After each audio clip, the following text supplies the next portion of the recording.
มาทุกคนทักทายหมู่คู่สู่ทุกคนมื้อนี้ไอ้สุกสิมาเล่าเรื่องบักบอยบักหัวเสี่ยงเมียงตอนน้อยเป็นเด็กเทวดาใหญ่ขึ้นมาเป็นม่านในหัวใจของไผๆหลายคนเนาะมื้อนี้สิมาเล่าเรื่องบักบอยทุกคนข้าวยังน้อยน่ะบักบอยนี่ดีดีเดะทุกคนเออมันเกิดอยู่ในชนบทแห่งหนึ่งเป็นลูกคนจนบอยเนี่ย พอใหญ่ขึ้นมาได้สักพักหนึ่งก็หน้าตาดีช่วยเวียกช่วยเหลือพ่อเหลือแม่ทุกอย่างเลยทุกคนแม่ให้เฮ็ดหยังก็เฮ็ดดีดีจนว่าคนทางบ้านนี่แซวว่าโอ๊ยอีนางเอ้ยมึงนี่คือได้ลูกดีแท้เพิ่นว่าเฮ็ดหยังก็เฮ็ดเบิดทุกอย่างหลังจากที่ว่าใหญ่ขึ้นมาได้เป็นวัยรุ่นเนาะทุกคนก็เข้าไปเรียนอยู่มหาลัยบักบอยนี่ ไปเจอหมู่คู่ที่ว่าเข้าสังคมทุกคนชีวิตเปลี่ยนจากที่บ่เคยไปเล่นก็ไปจากที่บ่เคยเที่ยวก็เที่ยวมักไปเล่นมักไปเที่ยวไปพ้อ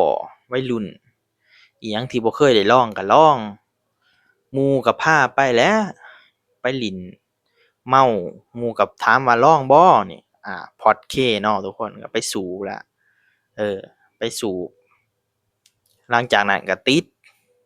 ชีวิตก็เปลี่ยนตื่นเช้าก็ตื่นเพลเออจากบ่เคยนอนดึกก็แจ้งทุกคนชีวิตเปลี่ยนแม่ก็จมแล้วโอ้ลูกอะบ่ไหวไปติดวัยรุ่นเนาะทุกคนจากที่ว่าเป็นเด็กน้อยดีๆใหญ่ขึ้นมาพอเปลี่ยนเข้าสังคมไปพ้อเออไปพ้อหนุ่มตีวัยรุ่นสายตีมักดูดเจนกินพอร์ตทุกคน อิหยังก็เอาเบิดแล้วตอนนี้ชีวิตเปลี่ยนเนาะทุกคนมาฮู้โตก็ตอนสิสร้างต้นสร้างโตอยู่มามื้อหนึ่งทุกคนแม่เสียแม่บักบอยนี่เสียอืมแม่ก็ได้ฝากทรัพย์สมบัติไว้ให้อ่าก็แบ่งกันเนาะเออในครอบครัวนั่นแหละก็ฝากทรัพย์สมบัติไว้ให้ลูกบอยนี่เป็นลูกหลาทุกคนอืมก็แบ่งกันแหล้วแต่ว่าบอยนี่ขี้คร้านเนาะทุกคนเฮ็ดเวียกเฮ็ดงานก็บ่เป็นพอใหญ่ขึ้นมาเข้ามหาลัยก็ดื้อสิว่าซั้นซะมักไปเล่นไปเที่ยวไปหาสาวจั่งซี้ดื้อใหญ่ขึ้นมาหลังจากนั้นบอยนี่ก็เปลี่ยนไปเนาะพ่อแม่ก็เสีย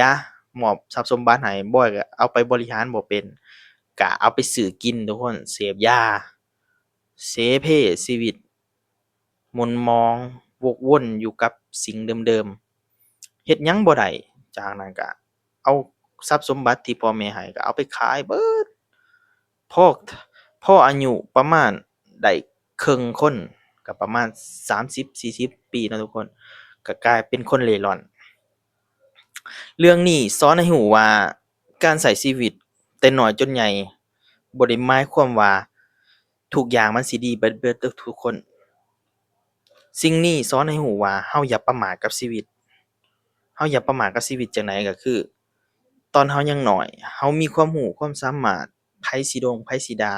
เราก็ต้องเก็บไว้และเอาไปฝึกชีวิตของเราเนาะให้มันดีขึ้นและพอใหญ่ขึ้นมาให้พยายามศึกษาความรู้เรื่องสภาพจิตใจและสิ่งที่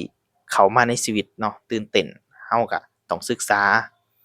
อิหยังที่มันบ่ดีน่ะเราจำไว้ตอนยังน้อยที่พ่อแม่สอนน่ะเอามาใช้ทุกคนอิหยังก็ตามมันก็ต้องมีบทเรียนอยู่แล้วแต่อย่าให้มันสายเกินไปในชีวิตของเราเด้อทุกคนและพอเราใหญ่มาหลังจากที่เราฝึกฝนชีวิตจิตใจของเรานี่ให้มันเข้มแข็งเนาะเราใหญ่ขึ้นมาเราสิบ่ย้านกับอิหยัง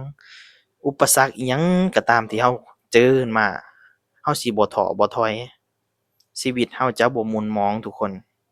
อันนี้ก็ฝากเป็นคติเตือนใจเนาะให้บักบอยนี่เป็นตัวอย่างในชีวิตของทุกๆคนเด้ออันนี้เป็นชีวิตจริงที่ไอ้สุกเล่าให้ทุกคนฟังเด้อทุกคนถ้าไผมักคลิปนี้ก็อย่าลืมมากดคอมเมนต์อย่าลืมให้กำลังใจกันเด้ออ่าตามนี้เด้อทุกคน